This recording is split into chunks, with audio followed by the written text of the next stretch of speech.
La Casa del Lago siempre había sido mi santuario, mi pequeño refugio en la Sierra del Guadarrama. 40 años de veranos vibrantes, fiestas familiares que terminaban al amanecer y fines de semana de absoluta paz bajo la sombra de los fresnos. Sin embargo, cuando las ruedas de mi todoterreno crujieron sobre el camino de grava aquel jueves por la tarde, la paz se evaporó instantáneamente. Noté un BMW plateado, un Serie 5 de cristales tintados, aparcado con descaro cerca de la entrada lateral. No lo reconocí. Mi esposa, Elena, había fallecido hacía 3 años, y desde entonces yo llevaba un control casi litúrgico de cada visitante que pisaba esta propiedad. Conocía los vehículos de todos los vecinos en un radio de 15 kilómetros en estas urbanizaciones de montaña, nada pasa desapercibido para quien sabe observar.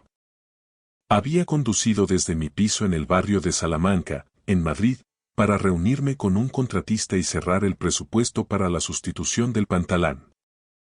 Los viejos tablones de madera de teca se estaban pudriendo por la humedad del invierno y quería terminar la obra antes de que la primavera hiciera brotar las alergias y los planes de fin de semana.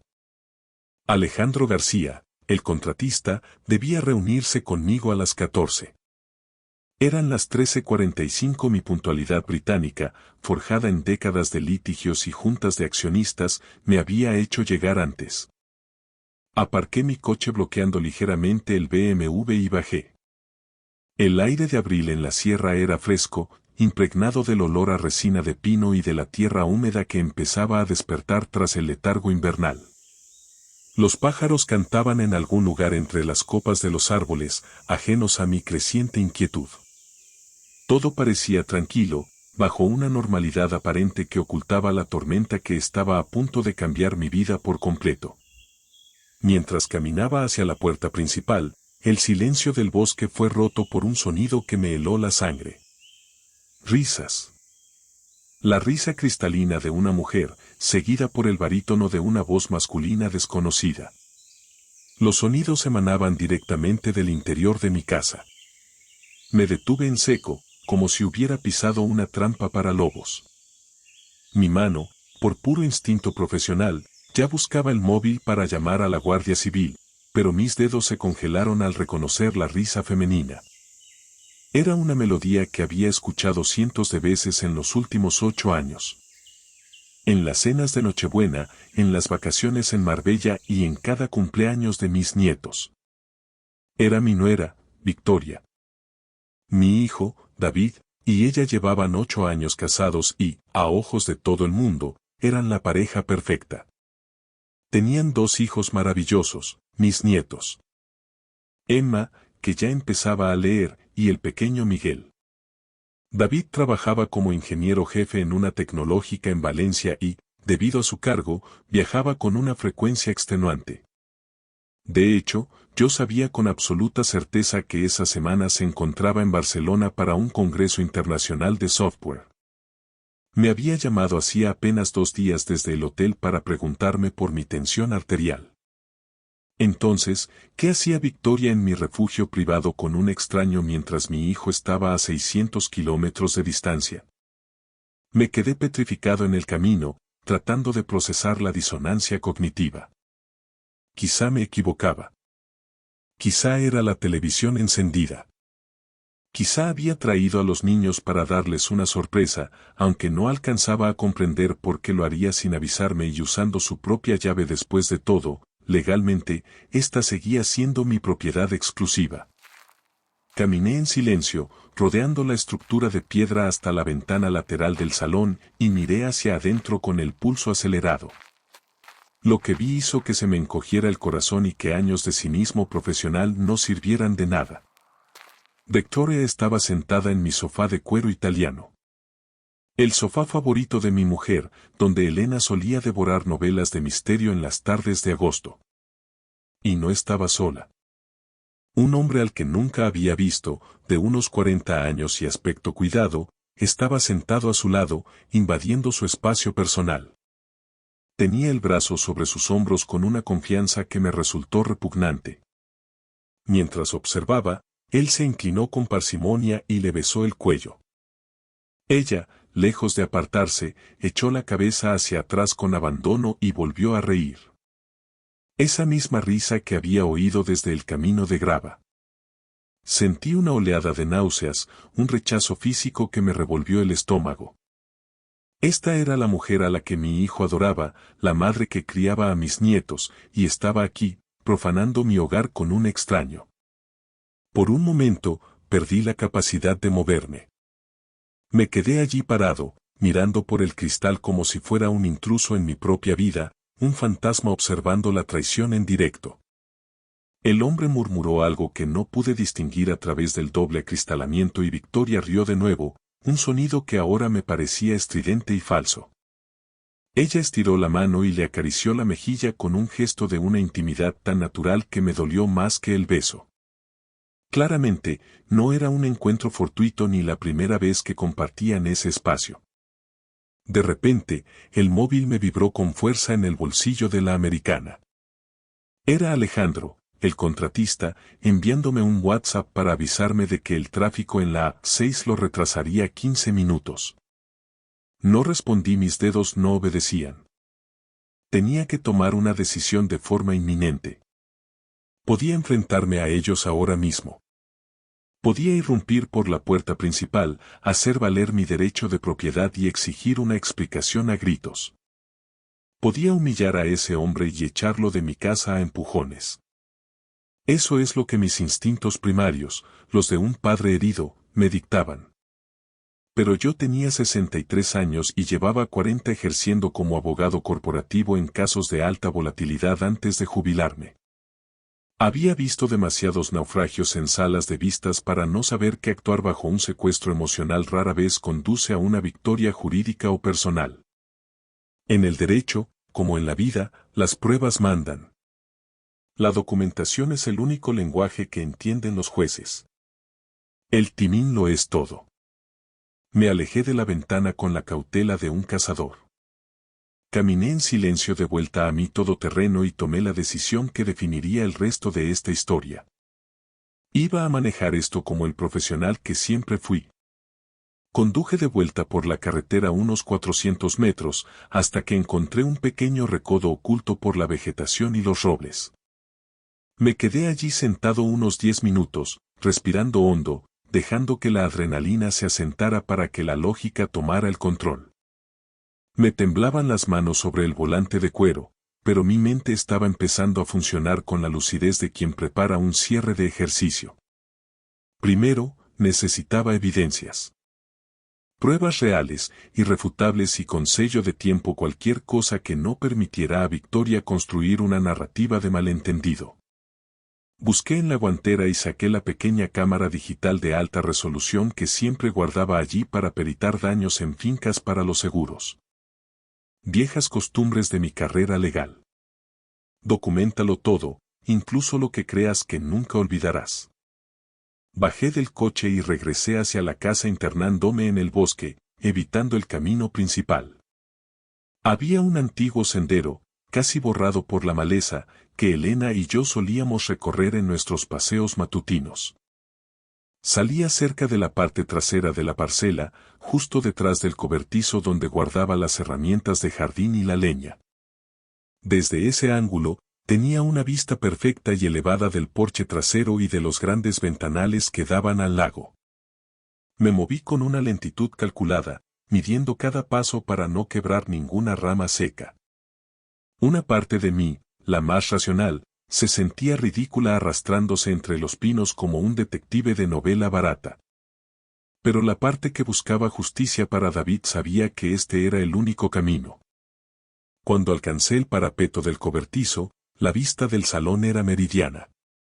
Las cortinas estaban abiertas de par en par, confiando ellos en la supuesta soledad de la zona.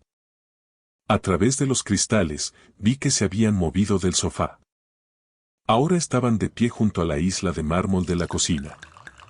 Él estaba sirviendo vino en 2 de mis copas de cristal de Bohemia. Mi vino, un Ribera del Duero de reserva que yo mismo había seleccionado el otoño pasado y que guardaba para ocasiones especiales en el estante sobre la nevera. La audacia de la escena era casi insoportable. Levanté la cámara, ajusté el zoom y empecé a disparar. Clic. Victoria aceptando la copa con una sonrisa cómplice. Clic. El hombre pasando la mano por su cintura mientras ella bebía. Clic. Victoria inclinándose hacia él con los ojos cerrados. Clic. Un beso. Uno largo, cargado de una pasión que ya no existía en su matrimonio con mi hijo. Tomé unas 20 fotografías en los siguientes 10 minutos. Cada obturación era un impacto en mi propio pecho, pero no dejé de disparar. Pensaba en David, en sus jornadas de 12 horas, en cómo se desvivía por darle a Victoria y a los niños una vida de privilegios, en cómo hablaba siempre de ampliar la casa del lago para que sus hijos tuvieran su propio espacio. Cada viaje de negocios, cada sacrificio personal, se suponía que eran los cimientos de ese futuro común. Y esto era el pago que recibía en su ausencia. El móvil vibró de nuevo. Alejandro García. Ya estaba en la puerta de la finca y se extrañaba de no ver mi coche. Le respondí rápidamente con un mensaje escueto, diciéndole que había tenido un imprevisto mecánico y que llegaría en una hora. Él aceptó sin cuestionar. Bien, eso me compraba el tiempo necesario para completar el peritaje de la infamia. Continué observando desde mi escondite. El hombre y Victoria se dirigieron hacia la puerta trasera, la que daba al porche. Por un instante temí que salieran al jardín y me pegué contra la pared de madera del cobertizo, conteniendo el aliento, pero se detuvieron en el umbral. Él la rodeó con los brazos desde atrás, apoyando la barbilla en su hombro mientras ambos contemplaban el lago plateado por el sol de la tarde. Ella se dejó acunar, apoyando todo su peso en él. Parecían cómodos, coordinados, como una pareja de largo recorrido. Esto no era un desliz de una noche bajo los efectos del alcohol, era una relación estructurada, una aventura consolidada y mantenida con una frialdad aterradora. Después de unos minutos que me parecieron horas, se alejaron de la puerta y les perdí el rastro hacia el interior de la casa. Esperé, con los sentidos agudizados. Unos 15 minutos después, oí el eco metálico de la puerta principal al cerrarse. Me asomé con cautela por el lateral del cobertizo hasta que tuve ángulo de visión sobre el camino de entrada. El hombre caminaba hacia el BMW con paso ligero. Tendría unos 42 años, era alto, de complexión atlética y vestía con una elegancia casual que gritaba dinero. Una americana de lino azul marino y vaqueros de marca. Tenía ese aire de éxito y autoconfianza que solo poseen quienes creen que están por encima de las reglas. Subió al coche y arrancó el motor, que rugió con una potencia contenida. Levanté mi cámara una última vez, encuadré con precisión y fotografié la matrícula. Ya tenía el hilo del que tirar para desentrañar toda la madeja. Después de que el BMW se perdiera tras la curva del camino, me quedé agazapado otros 10 minutos, mimetizado con las sombras del cobertizo. Quería observar el modus operandi de Victoria. Finalmente, la puerta principal se abrió y ella salió con paso ligero, ajustándose el bolso al hombro. Antes de bajar la escalera del porche, se giró y cerró la casa con una llave propia. Una copia de mi propio santuario. Recordé con amargura el día, años atrás, en que le entregué a David un juego de llaves para emergencias. Él, en un alarde de confianza conyugal, se las había cedido a ella. Victoria subió a su coche, un Maxus SUV de color blanco inmaculado, y arrancó en dirección opuesta a la que tomó el BMW. Inteligente, pensé con frialdad profesional. Salidas escalonadas, rutas divergentes, no querían correr riesgos innecesarios en una zona donde cualquier vecino aburrido podría ver dos coches circulando en convoy. Esperé un cuarto de hora de seguridad, asegurándome de que el silencio del bosque fuera absoluto, antes de regresar a la vivienda. Entré con mi propia llave, sintiéndome extrañamente como un ladrón en mi propia casa. Realicé una inspección ocular meticulosa, buscando el rastro de la profanación.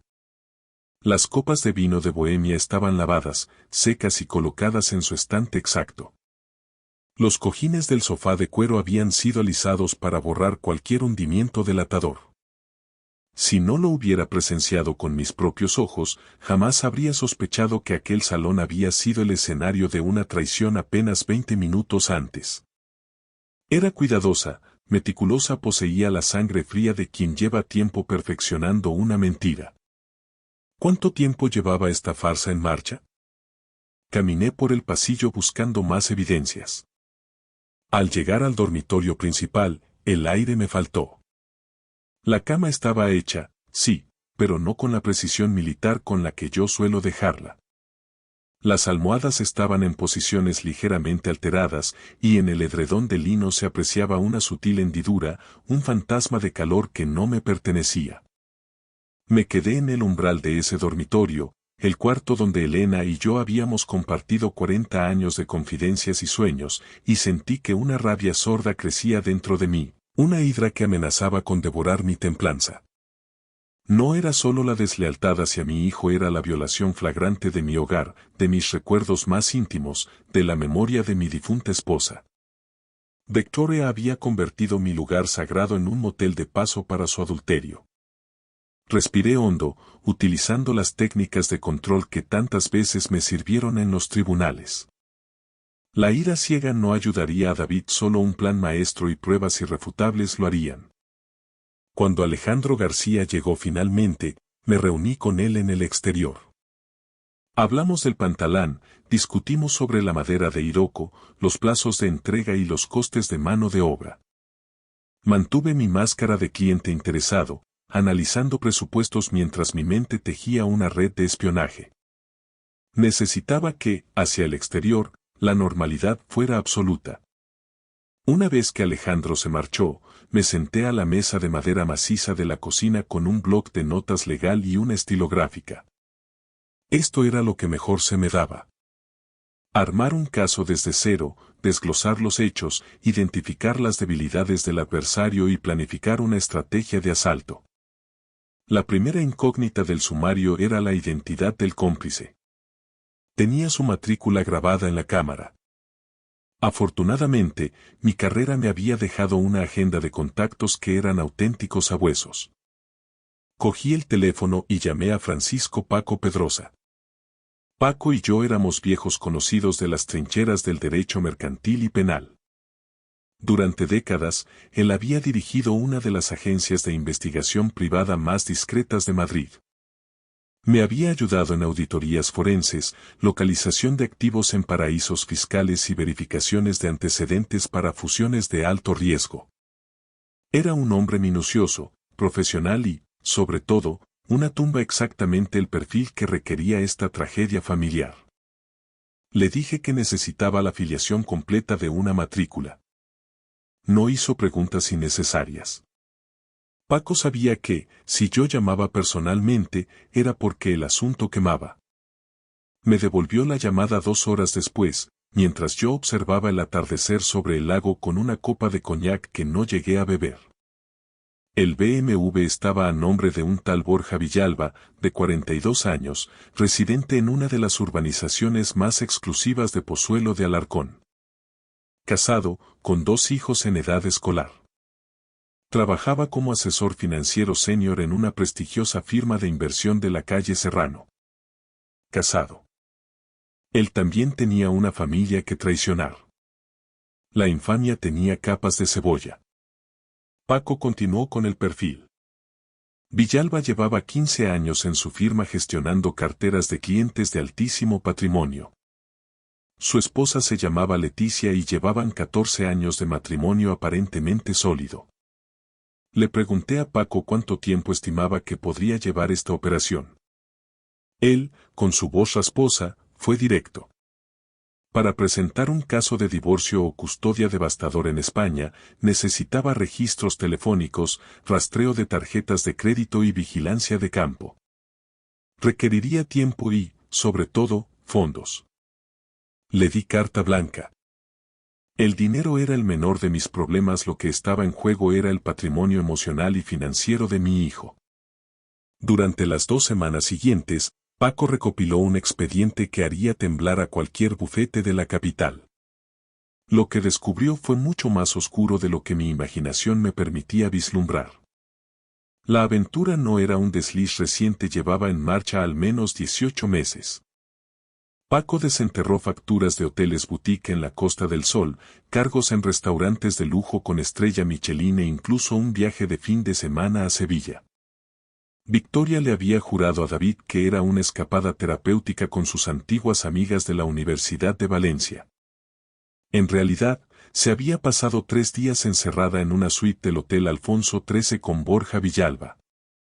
Pero lo más aterrador no fue el sexo ni las mentiras, sino el rastro del dinero. Paco detectó movimientos anómalos en la cuenta bancaria conjunta de David y Victoria. Retiradas de efectivo constantes. Al principio eran cantidades discretas, unos cientos de euros para gastos corrientes. Pero en el último año, el drenaje se había vuelto masivo. 2.000, 3.000, hasta 5.000 euros de una sentada. Siempre coincidiendo con los viajes de David a Barcelona o al extranjero. El total acumulado superaba los 40.000 euros. Paco, con su olfato de sabueso, me expuso su teoría. Borja Villalba había solicitado recientemente una segunda hipoteca sobre su chalet de Pozuelo. Su firma estaba siendo investigada por la CNMV, Comisión Nacional del Mercado de Valores, por prácticas de inversión poco éticas. El hombre estaba contra las cuerdas, financieramente asfixiado. Victoria no solo estaba engañando a mi hijo en mi propia cama, le estaba robando sistemáticamente para financiar la vida de lujos y las deudas de su amante. Era una estafa emocional y económica a gran escala. Y yo, como abogado, sabía que ese era el clavo donde colgaríamos su condena. Cargué con esa información como si fuera un fardo de plomo durante 3 días interminables. El sueño se volvió un lujo inalcanzable y el apetito desapareció, sustituido por un nudo permanente en la boca del estómago. Cada vez que cerraba los ojos, la imagen de Victoria se proyectaba en mi mente con una nitidez hiriente. Esa sonrisa de absoluta inocencia que siempre le reservaba a David, la dulzura fingida con la que le llamaba cariño mientras le juraba amor eterno frente a mí. Todo eran mentiras, una arquitectura de engaños diseñada con una frialdad que me aterraba. Cada palabra suya, desde los buenos días hasta las promesas de futuro, era ceniza. Mi primer impulso, el más visceral, fue conducir hasta su casa, irrumpir en su sala de estar y arrojarle las fotos a la cara. Quería desenmascararla allí mismo. Pero mi larga trayectoria en los juzgados me susurró una advertencia. Sería un error táctico imperdonable. David adoraba a Victoria, su amor era un punto ciego que lo llevaría a buscar excusas imposibles o, peor aún, a volverse contra mí por haber espiado su intimidad. No, esto no era una riña doméstica, era un litigio de alta intensidad. Necesitaba frialdad estratégica y el consejo de la mejor. Llamé a mi antigua colega, Patricia Méndez. Era, sin discusión, una de las abogadas de derecho de familia más brillantes de Madrid. Habíamos sido rivales en varios casos mercantiles y siempre admiré su capacidad para diseccionar a un oponente sin pestañear. Conduje hasta la capital y nos reunimos en su despacho de la calle Velázquez. Sobre la mesa de cristal, desplegué el horror. Las fotos de la Casa del Lago, el informe de la matrícula, los hallazgos de Paco y los extractos bancarios que sangraban dinero. Patricia analizó cada documento en silencio, con la mirada experta de quien busca la yugular del caso. Cuando terminó, se reclinó en su silla y sentenció. Esto es una tragedia familiar, pero jurídicamente es una oportunidad de oro. Me explicó que, si David quería el divorcio, las pruebas eran devastadoras. Más allá del adulterio, el fraude financiero nos otorgaba una ventaja estratégica crucial para la custodia y la liquidación de gananciales. En España, aunque el adulterio en sí carece de relevancia penal o económica en un divorcio desde hace años, la mala conducta financiera es un animal distinto. Si Victoria había estado desviando sistemáticamente capital ganancial para sufragar los vicios o deudas de su amante, estábamos ante una disipación maliciosa de fondos matrimoniales. Esto impactaría directamente en el reparto de activos. Ella tendría que compensar cada euro sustraído. Pero lo más vital era la custodia. Victoria no solo había engañado a su marido durante año y medio, había malversado el patrimonio de sus hijos y antepuesto su aventura a la estabilidad del hogar. Patricia fue clara.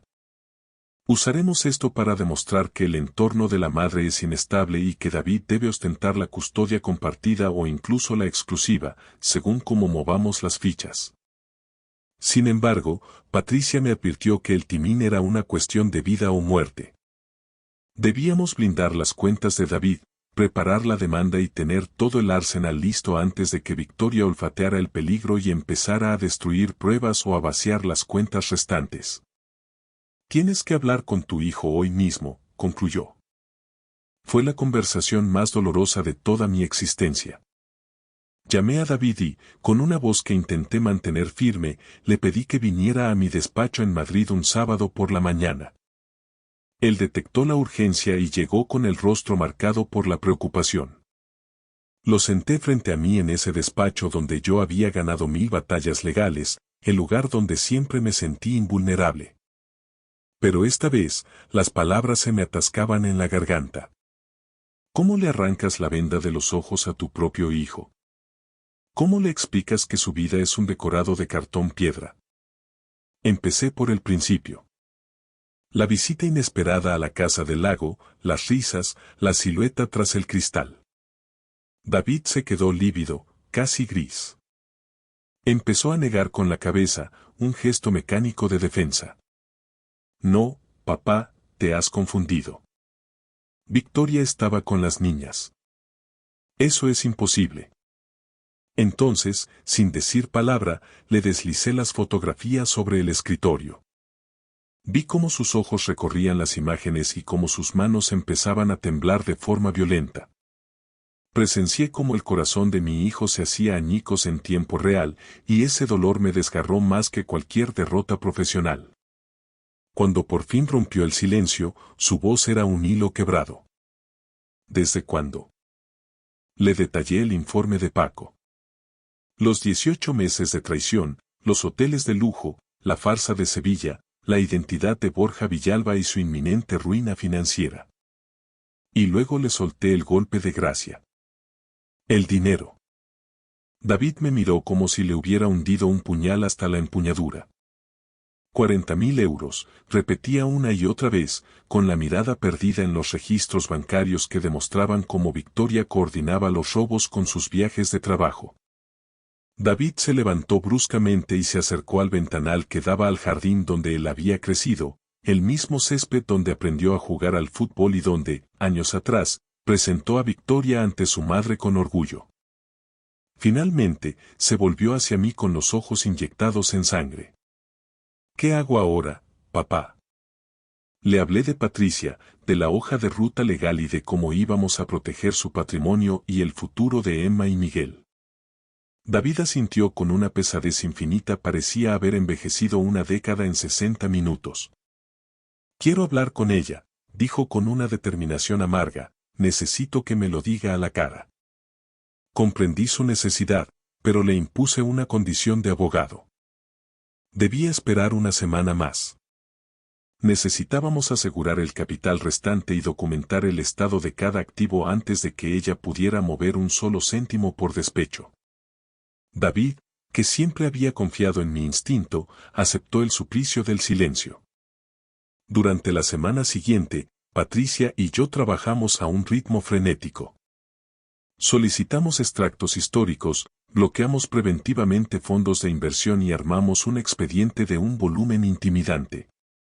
Patricia descubrió algo más. La firma de Villalba no solo estaba en la mira de la CNMV, sino que se enfrentaba a una auditoría por malversación de fondos de clientes. El tipo estaba al borde del abismo penal. Su aventura con Victoria era solo una nota al pie en su inminente caída. Antes de lanzar el ataque final, decidí realizar un movimiento arriesgado, una llamada que no figuraba en el plan original pero que mi instinto me dictaba necesaria. No llamé a Victoria, ni a mi hijo. Llamé a Leticia Villalba, la esposa de Borja. El círculo estaba a punto de cerrarse. Leticia Villalba, así se llamaba en realidad la esposa de Borja, respondió al tercer tono. Su voz era amable, una cortesía refinada de quien está acostumbrada a las formas de la alta sociedad madrileña, sin sospechar que su mundo estaba a punto de saltar por los aires. Me presenté con mi nombre completo y mi antiguo título de colegiado, disculpándome por la intrusión, pero advirtiéndole que poseía información crítica sobre las actividades de su marido que afectaban directamente a su patrimonio. Le hablé, sin adornos pero con precisión forense, de la relación entre Borja y mi nuera, Victoria. Hubo un silencio sepulcral al otro lado de la línea, un vacío que duró una eternidad cuando finalmente habló, su voz se había transformado en una cuchilla de hielo. Me solicitó las pruebas de inmediato.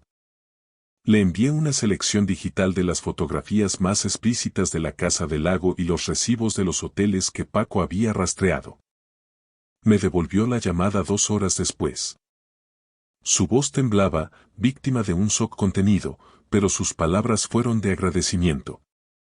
Confesó que llevaba meses rumiando una sospecha abstracta, pero que la habilidad de Borja para el gaslighting la había hecho dudar de su propia cordura ahora, finalmente, comprendía las reuniones nocturnas, los viajes de negocios y, sobre todo, la segunda hipoteca que él la había obligado a firmar. Hablamos durante casi 1 hora. 2 padres de familia unidos por la traición, trazando un plan de contención para proteger lo único que importaba. Nuestros hijos y nietos. Leticia soltó una carcajada amarga cuando mencioné el dinero que Victoria había desviado de las cuentas de David. Borja no solo estaba aceptando ese dinero, estaba dejando secos sus propios ahorros familiares e incluso había metido la mano en los fondos destinados a la universidad de sus hijos para cubrir sus agujeros financieros en la firma. Acordamos una maniobra de distracción coordinada. Confrontaríamos a nuestros respectivos cónyuges exactamente al mismo tiempo el domingo por la tarde, para evitar que pudieran alertarse mutuamente o mover fondos de última hora. Fijamos el día de domingo a las 17. David se quedó conmigo en mi piso de Madrid el sábado para no levantar sospechas, enviándole un mensaje a Victoria donde decía que iba a visitar a un antiguo compañero de la facultad en el Escorial. Esa noche apenas dormimos, hablamos de la vida, de Elena y de cómo el amor a veces nos ciega frente a las evidencias más burdas. David me preguntó, con la mirada perdida en un cuadro de la pared, si creía que ella alguna vez lo había amado de verdad. Le respondí que el corazón humano es un laberinto de contradicciones, pero que en este punto, la única verdad relevante era el bienestar futuro de Emma y Miguel.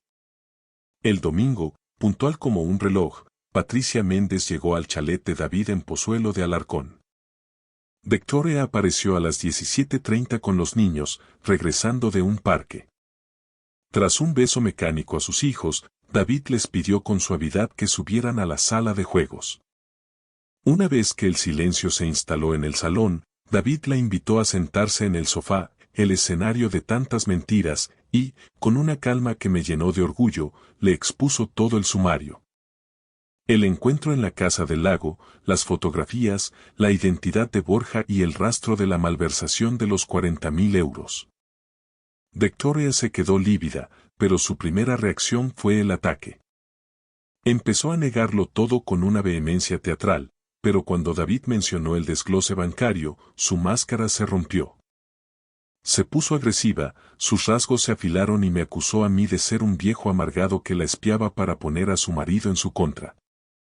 Fue entonces cuando salí del despacho y la miré directamente a los ojos con la autoridad de quien ha dictado 1000 sentencias. Le dije que la evidencia era irrefutable ante cualquier tribunal y que, en ese preciso instante, Leticia Villalba estaba haciendo lo mismo con Borja en su casa. El pánico sustituyó a la ira. Victoria se desmoronó físicamente, cayendo de rodillas y empezando a suplicar entre sollozos, alegando que había sido un error producto del estrés y que David era el único hombre al que amaba. Mi hijo la escuchó en un silencio sepulcral, una pausa que pareció durar siglos, y luego pronunció las 3 palabras que cerraban aquel capítulo de su vida. Quiero el divorcio. Los meses siguientes fueron una guerra de desgaste en los juzgados de familia, pero Patricia fue sencillamente brillante. Utilizó el fraude financiero para demostrar la falta de idoneidad de Victoria y cómo su conducta ponía en riesgo el patrimonio futuro de los menores. Al final, el juez, ante la contundencia de las pruebas de disipación de fondos, otorgó a David la custodia principal. Victoria obtuvo un régimen de visitas limitadas y sin pernocta los fines de semana alternos. El reparto de bienes se ajustó drásticamente para compensar los 40.000 euros robados de la sociedad de gananciales. A Borja Villalba le fue considerablemente peor. Su firma colapsó bajo el peso de la auditoría de la CNMV, perdió su licencia de asesor financiero y Leticia, asesorada por sus propios leones legales, se quedó con prácticamente todo en el proceso de divorcio. Victoria, sin recursos y repudiada por su círculo social, tuvo que regresar a vivir con sus padres en una situación precaria. En cuanto a mí, regresé a la Casa del Lago el mes pasado, una vez que el nuevo pantalán de Hiroko estuvo terminado. David trajo a los niños al día siguiente. Nos sentamos en el borde del muelle nuevo, dejando que los pies colgaran sobre el agua cristalina mientras los niños intentaban pescar con sus pequeñas cañas. Gracias por todo, papá, me dijo David con una paz que no le veía desde hacía años. Gracias por no dejarte llevar por el impulso y por haber construido este caso con la cabeza fría. Le respondí que eso es lo que hace un padre. Proteger el legado de los suyos, sin importar que los hijos ya tengan canas. Esa misma noche recibí un mensaje de Leticia. Me contaba que había conocido a alguien nuevo, un hombre íntegro que la valoraba por quien era y no por su estatus. Me sentí genuinamente feliz por ella. A veces la justicia no es una cuestión de venganza, sino de proporcionar a las personas la información necesaria para que elijan su propio destino. Victoria y Borja eligieron la sombra, ahora deben aprender a vivir en ella. David, por su parte, está sanando y ha empezado a salir con una mujer auténtica que no necesita máscaras. Sentado en mi despacho con una última copa de coñac, contemplando el lago en penumbra, supe que había tomado la decisión correcta. No lo hice por rencor, sino por el acto de amor más puro que un abogado y un padre puede realizar. La defensa de la verdad. Gracias por escuchar mi historia hasta el final. Si resonó contigo, dale like, escribe en los comentarios qué fue lo que más te tocó y no olvides decir de dónde eres. Suscríbete al canal, vienen muchas más historias.